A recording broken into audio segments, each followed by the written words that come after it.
This is Audio Geek. I lost everything. What goggles should I go for now? Need digital and analog.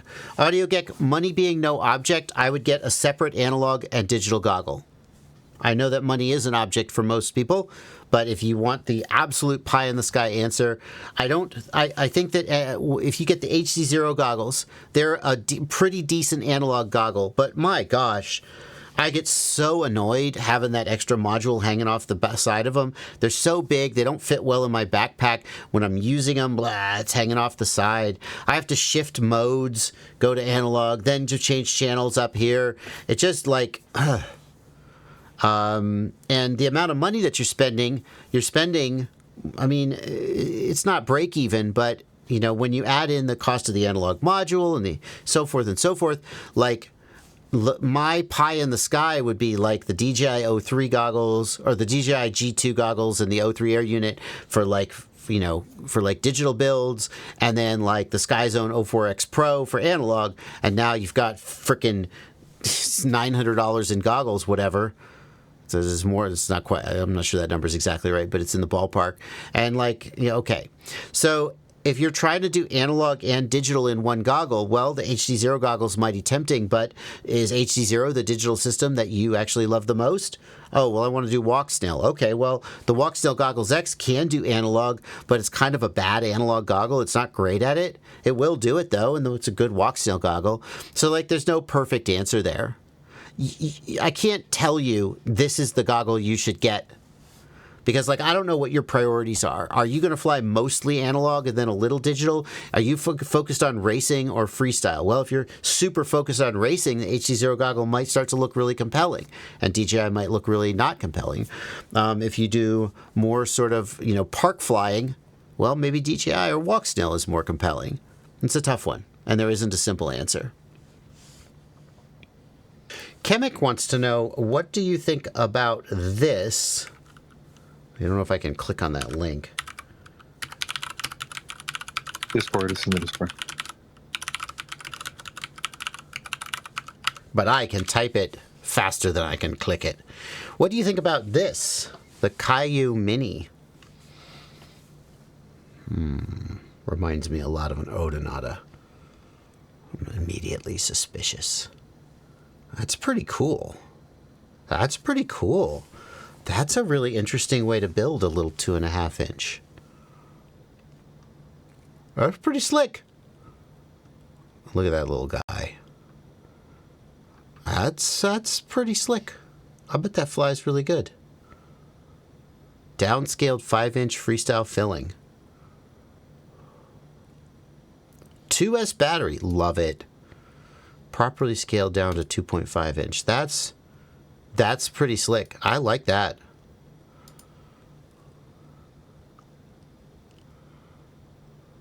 Interesting. I'd definitely build that analog. Oh, interesting.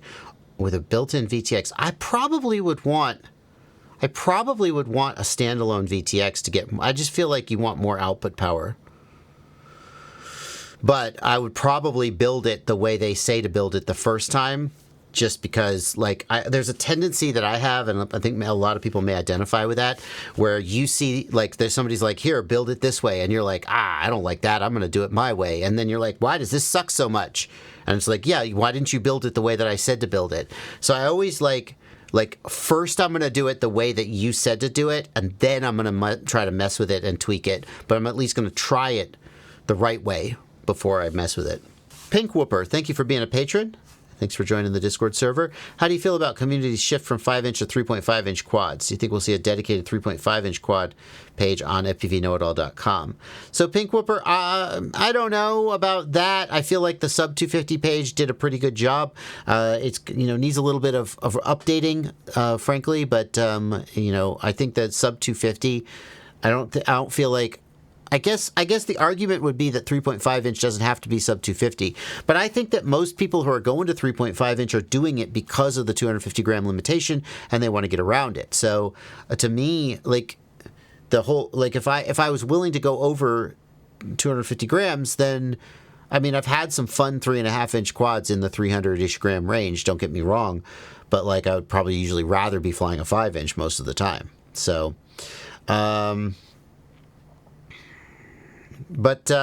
yeah, people are moving to 3.5 inch because they want to be under 250 grams. And they don't want to deal with remote ID, and that just is what it is.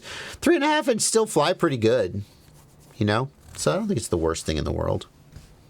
3S 850 milliamp hour 95C, similar to 4S 850 Cineape 2 using 4S.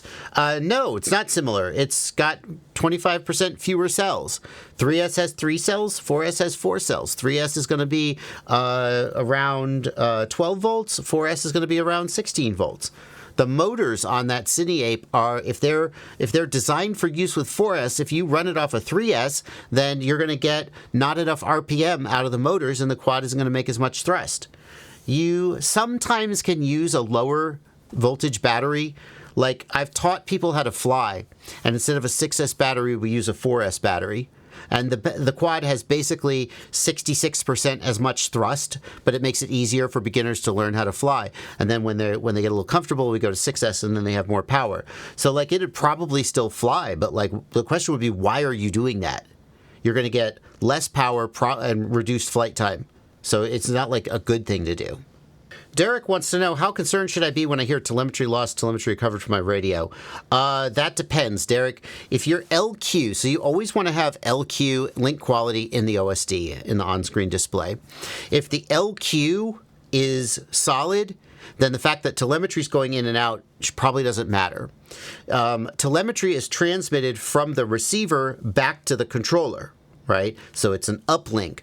And the receiver usually has relatively low transmit power. So your transmitter may have 1 watt of output power, but your receiver may only have 100 milliwatts. So it's very common for the telemetry range on the uplink to be less than the control link range. So you may see telemetry lost, but your LQ is just fine, and then it doesn't matter. But if you hear telemetry lost and your LQ is, like, sketchy, that's a different problem. As long as you're not actually fail-safing, it probably wouldn't worry about it.